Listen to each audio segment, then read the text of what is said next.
December 18th, 1853.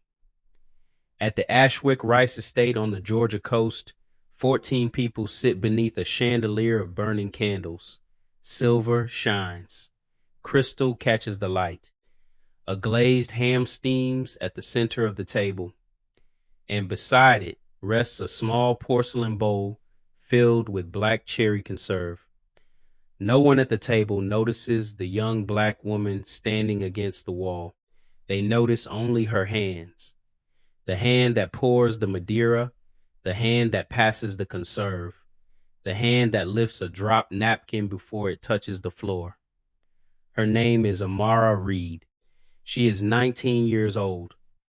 And before the last candle gutters out, every adult at that table will have swallowed something she placed there. Amara does not watch them eat. She watches the clock, because rage made her want to act. But patience taught her when. The first guest laughs too loudly. The second asks for more wine. The master of Ashwick raises his glass and praises the order of his house, the obedience of his servants, and the prosperity God has supposedly granted him. Amara lowers her eyes. Inside her dress, sewn into the hem, is a folded scrap of paper. On it, she has written only 9 words. You taught me that mercy belongs to the powerful. Tonight, she intends to prove him wrong. What follows is a historical dramatization built from the documented realities of slavery, sexual violence, forced labor, and resistance in the Antebellum South. The characters are fictional. The system that made them possible was not. Ashwick covered nearly 1,400 acres of tidal land. Its rice fields were cut into the marsh like open wounds, long rectangles of mud and standing water, controlled by gates that enslaved men opened and closed with the tide. 117 enslaved people lived there. They planted, they flooded, they drained, they harvested. They carried sacks heavy enough to bend a spine. And when the rice reached Savannah, it was sold as the achievement of one white family. The Vales. Gideon Vale owned the estate. His wife, Margaret, managed the house. Their eldest son, Julian, expected to inherit everything. Their daughter, Caroline, was engaged to a planter from upriver. Their wealth appeared in ledgers as acreage, tools, livestock, furniture, and human beings. Amara entered that ledger in the summer of 1849. She was 15. The entry listed her beside 2 mules and a shipment of iron tools, female, domestic, literate, $650. That single word, literate, raised her price. It also marked her as dangerous. The law treated reading as a weapon when it appeared in the hands of the enslaved. Gideon Vale treated it as useful so long as the knowledge served him. He wanted someone who could copy household lists, measure fabric, read labels in the medicine chest, and keep private accounts without being paid. He believed intelligence could be owned. He believed a mind became harmless once the body carrying it belonged to him. That belief would cost him everything. Amara arrived at Ashwick in a wagon just before a thunderstorm. She did not cry when the iron gate closed behind her. She counted the turns from the main road. She watched where the drainage ditches met the creek. She noticed which windows were latched, which doors swelled in wet weather, and which dogs slept through the hottest part of the afternoon. That was how her mind worked, not loudly, precisely. An older woman named Hester trained her in the house. Hester had survived Ashwick for more than 40 years. She knew how Gideon liked his coffee. She knew Margaret's headaches arrived before storms. She knew Julian drank when he was embarrassed and became cruel when he drank. She also knew that a new girl who learned too quickly attracted attention. Make them repeat themselves, Hester whispered on Amara's second night. Why? Because white people trust what they think is slow. Amara remembered that. From then on, she made small mistakes on purpose. She folded napkins the wrong direction. She asked where the sugar was kept after she already knew. She allowed Margaret Vale to correct her handwriting, and slowly the house relaxed around her. 3 months after Amara arrived, Gideon called her into the library.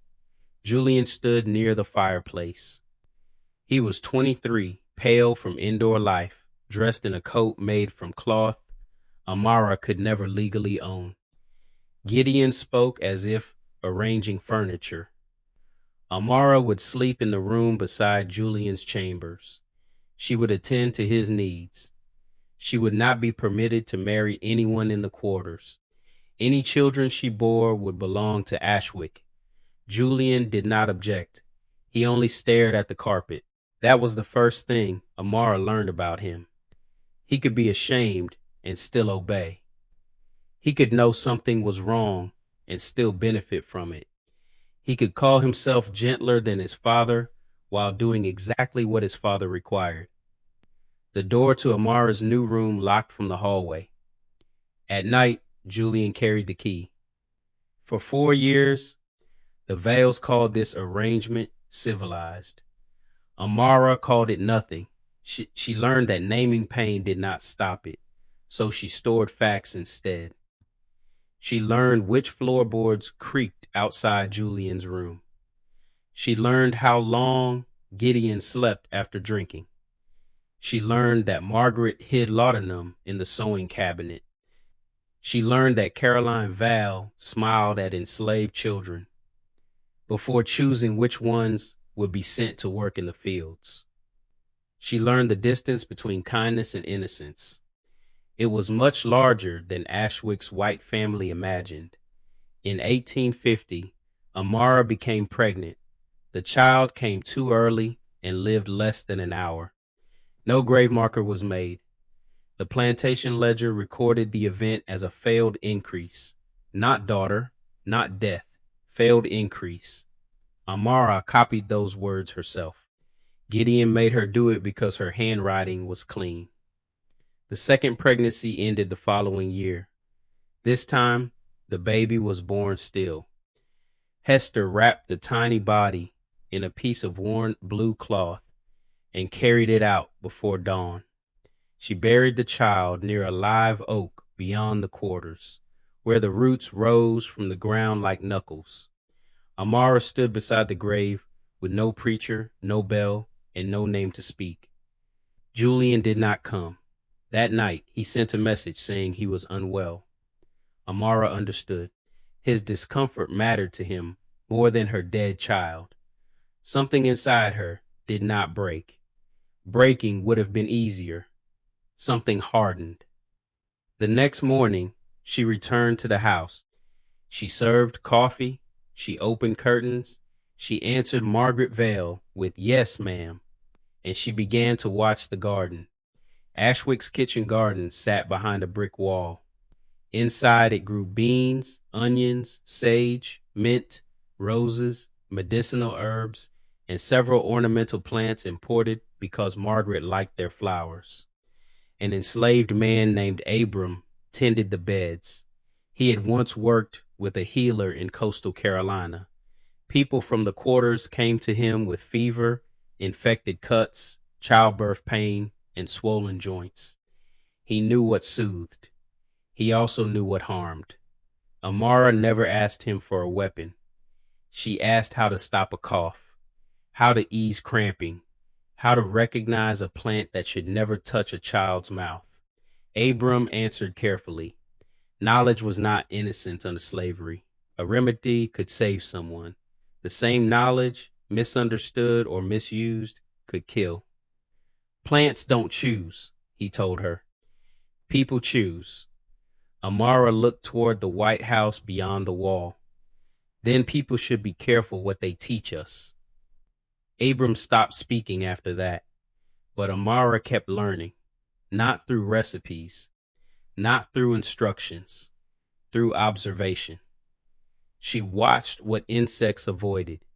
She noticed which leaves made livestock sick. She read labels in the medicine room. She listened when the doctor described symptoms. She compared what he said to what she had seen. Her literacy connected details other people kept separate. The garden, the pantry, the wine cabinet, the doctor's books, the family's habits. Each fact alone meant little. Together, they formed a door. But Amara did not walk through it yet. She still believed escape might be possible. In the spring of 1852, she tried. A free black boatman named Isaiah Mercer sometimes delivered barrels to Ashwick's dock. He spoke little in front of the overseer, but once, when Amara carried an inventory sheet to the landing, he tapped 2 fingers against the side of a barrel, then twice more. A signal. Days later, she found a scrap of sailcloth hidden beneath the dock steps. On it was a rough map of the tidal creeks. If she reached a certain inlet on a moonless night, Isaiah could carry her north toward Savannah. The plan was simple, which meant it was fragile. Amara waited 3 weeks. She stole no food. Food could be traced. She took no clothing. Missing clothing would be noticed. She memorized the map and burned it. Then, on a night of heavy rain, she slipped from her locked room. Using a narrow piece of metal she had hidden inside the bed frame, she crossed the yard, past the smokehouse, reached the first drainage ditch, and heard a dog bark. The overseer had moved the hounds that afternoon. Amara had not known. She ran for the cane brake. A lantern appeared behind her, then another. She reached the water, but the tide was low. Mud caught her legs to the knee. The hounds closed the distance. Isaiah's boat waited somewhere beyond the reeds, close enough that she could hear an oar strike wood, too far to reach. The overseer dragged her back by the hair. Gideon Vale did not kill her. He considered her too valuable. Instead, he ordered her whipped where the house staff could see. Hester was forced to hold Amara's dress away from her back. Julian watched from the porch. He said nothing. When it ended, Gideon crouched beside Amara and spoke softly. "You are not clever enough to leave me." That sentence changed the course of Ashwick, not because it wounded her pride, because it revealed his weakness. He truly believed it. He believed the failed escape proved the system worked. He believed pain had corrected her. He believed fear had emptied her mind. For the next 6 months, Amara became exactly what Gideon wanted: quiet, accurate, useful. She never looked toward the dock. She never asked Abram about the garden. She thanked Margaret for old fabric. She apologized to Julian for causing embarrassment. The house mistress praised her improvement. The overseer stopped checking her room every night, and Gideon began giving her more responsibility, because slavery trained its victims to perform obedience, then mistook the performance for truth. By autumn, Ashwick was preparing for Caroline Vale's engagement supper. The guest list included the people who controlled the estate: Gideon, Margaret, Julian, Caroline, the overseer, Silas Crow, the plantation doctor, Edmund Pike, 2 neighboring planters, a county magistrate, and family members who had invested money in Ashwick's expansion. 14 guests in all. To the Vales, it was a celebration. To Amara, it was the first time the entire machinery of her captivity would sit at one table. She did not decide in a burst of anger. She decided over weeks. That is what made her dangerous. She studied where each person sat, what each person drank, which dishes returned to the kitchen untouched, who shared plates, who fed scraps to dogs, who drank only water. She knew she could not control every hand at a crowded table. so she narrowed the plan. The adults who ran Ashwick would receive the strongest exposure. Others would become sick enough to create confusion. She intended no child to be touched. That boundary mattered to her. It would not survive the night. On December 18th, the dining room filled before sunset. Rain tapped the windows. The marsh wind pushed smoke down the chimneys. Amara wore a dark gray dress with a high collar to hide the scars along her shoulder. Hester supervised the kitchen. Abram had been ordered to decorate the hall with winter greenery. Neither knew exactly what Amara had prepared, but Hester noticed the way she moved. No wasted steps, no trembling, the calm of someone who had already crossed a line in her mind. "Whatever you are doing," Hester whispered, "do not ask me to bless it." Amara looked at her. "I would never ask that." "Then what do you want?" Amara picked up the tray. "For one door to open." The supper began at 6. Gideon spoke about rice prices. The magistrate complained about abolitionists. Julian described a horse he planned to buy. Caroline showed her ring. The guests discussed human beings as labor, breeding stock, debt security, and inheritance. They did it between bites of ham. They did it while Amara stood close enough to hear every word. The black cherry conserve moved around the table. The Madeira flowed. A spice sauce was spooned over the meat. Nothing looked unusual. Nothing smelled unusual. The danger was hidden inside hospitality itself. At 7:30, Gideon raised his glass. He praised Caroline's marriage. He praised Julian's future. He praised Ashwick's discipline. Then he called Amara forward. She stopped beside his chair. "This girl attempted to run last spring," he told the guests, smiling. "Now look at her. Order, properly enforced, can improve almost anyone." Laughter moved around the table. Not loud. Worse. Polite. Amara held the wine bottle steady. Gideon offered his glass. She filled it. "Thank you," he said. "Yes, sir." That was the last time she ever answered him. The first mistake came 20 minutes later. Caroline's 12-year-old cousin, Anna, slipped into the dining room after being told to remain upstairs. She wanted to see the ring. Her father laughed and let her sit on his knee. Then Anna reached for his half-finished glass of sweetened wine. Amara saw it happen from across the room. She moved. Too late. Anna swallowed. Only once. Her father took the glass away. The entire moment lasted 3 seconds. No one noticed Amara's face, but inside her, the plan changed shape. She could have run then. She could have knocked the glass away. She could have screamed. Any warning would have exposed her before the doors opened. And exposure meant the overseer, the rope, the dogs, the whip, perhaps death before midnight. Amara stood still. Anna smiled at Caroline's ring. This is where the story refuses to become clean. Amara had drawn a moral boundary. Then survival, fear, and the momentum of what she had begun carried her across it. The child had not purchased her. The child had not locked her door. The child had not buried her babies without names.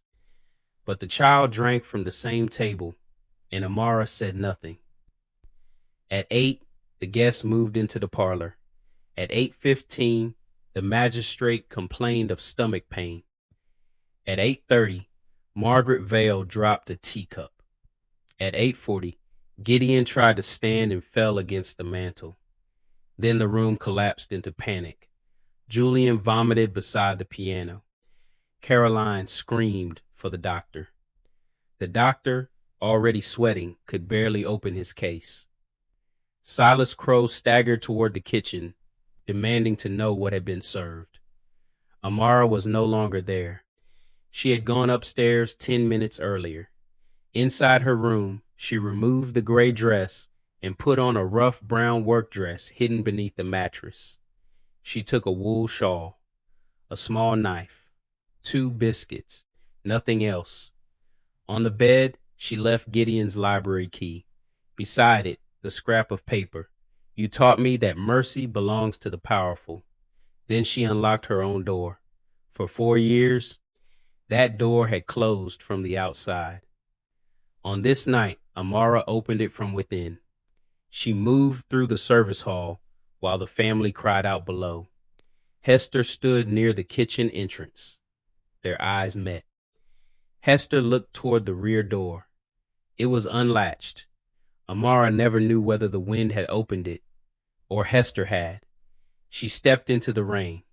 At the edge of the yard, Abram waited beside a cart filled with cut branches. He did not speak. He lifted one branch. Beneath it lay a coil of rope and a pair of men's boots.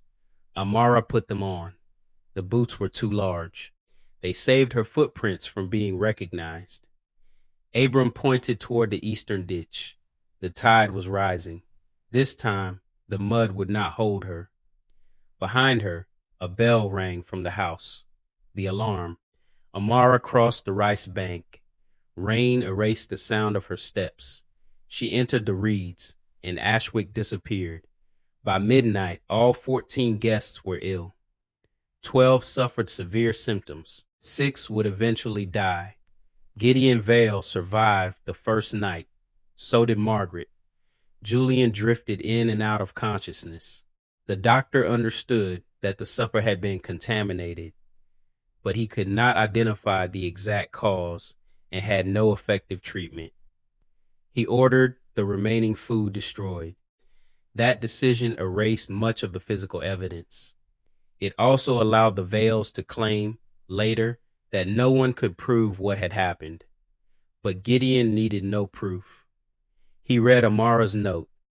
Then he ordered Silas Crow to bring her back alive. Not for trial, for punishment. The reward broadside offered $800, more than Amara's original purchase price. It described her as 19, dark brown skin, literate, scars across the upper back, quiet in manner, and capable of deception.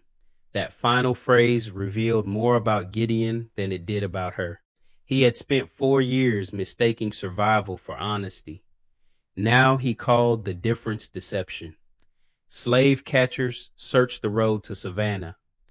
Patrols watched the bridges. Men rode the river landings. Dogs were taken into the marsh. But the coast did not obey plantation maps. Tidal creeks split into smaller channels. Tall grass swallowed movement. Islands appeared at low tide and vanished at high tide. The Vales controlled people. They did not control the water. Amara reached the inlet before dawn. Isaiah Mercer was there. He had heard the Ashwick bell. He knew something had happened. He also knew that taking Amara into his boat could destroy his own family if they were caught. How many? He asked. I don't know. Did you do it? Amara looked back toward the dark line of the rice fields. Will that change your answer? Isaiah stared at her for a long moment. Then he pushed the boat from the mud. They traveled without a lantern. By sunrise, Ashwick was miles behind them. Anna Vale died 2 days later. She was 12 years old. Gideon died on the 4th day. The overseer died on the 5th. The magistrate and one neighboring planter followed. Margaret survived but never fully recovered. Julian lived. That mattered. Because the person Amara, most directly associated with her captivity, survived long enough to understand what she had done. He inherited an estate he could not manage. Rice production had already been declining. The poisoning made credit harder to obtain. 3 investors withdrew. The surviving relatives fought over the property. By the following harvest, Ashwick's output had fallen by nearly half. Within 2 years, creditors forced a sale. The land, buildings, machinery, and enslaved people were valued together as if a mother and a rice gate belonged in the same category. Families were separated. Hester, then 58, was sold inland. Abram was purchased by a physician who had heard of his knowledge. The estate house stood empty for months. Then lightning struck the roof during a summer storm. Fire consumed the upper floor. Neighbors saved the silver. They let the library burn. Amara was never returned to Ashwick. That is the only ending the plantation record could not control. From this point, the story divides into rumor. One version says Isaiah took her to a free black community near Savannah, where she hid for several weeks before boarding a coastal vessel north. Another says she died of fever in a marsh cabin. A third says she reached Philadelphia under the name Mary Reed and worked as a laundress. A fourth places a woman matching her description in Canada West years later, assisting a midwife in a settlement of fugitives. In a factual history, those claims would require documents. In this dramatization, their uncertainty serves a different truth. Enslaved people disappeared from official records the moment they escaped the power of the people who kept those records. Absence did not always mean death. Sometimes absence meant freedom with no receipt. But the deaths at Ashwick cannot be softened by that possibility. 6 people died. 1 was a child. The others participated directly in a system that enslaved, assaulted, bought, sold, and terrorized human beings. That distinction matters. It does not make the table clean. The violence began long before Amara touched the supper. It began when she was priced at 15. It continued when Gideon assigned her body to his son. It continued when her children were entered in a ledger as failed property. It continued when she attempted to leave and was beaten for it. Slavery did not merely surround the poisoning. Slavery built the room. Slavery set the table. Slavery decided who could leave and who could not. And still, Anna was 12. She died because Amara chose silence in a 3-second moment. Understanding that choice is not the same as excusing it. Condemning it is not the same as pretending Amara had lawful, peaceful options. That is the trap this story leaves behind. We want history to separate people into the innocent and the guilty.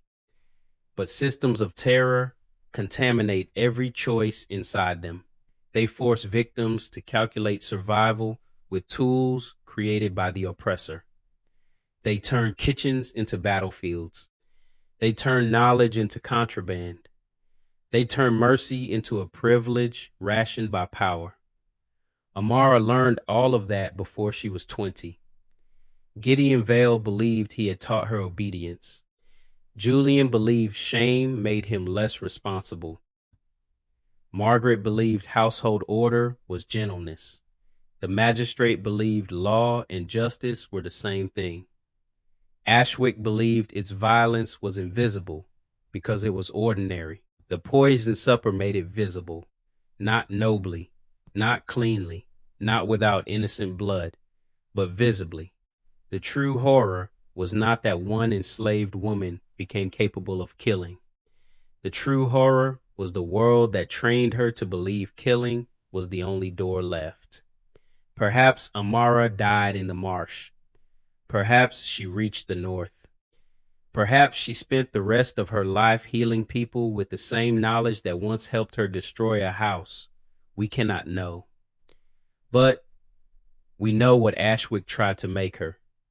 Property, a body without refusal, a mind without ownership, a woman whose children could vanish into a ledger. And we know what she chose instead. She chose a terrible freedom over an orderly captivity. The house believed obedience was silence. Amara proved silence could be a door, and she walked through it.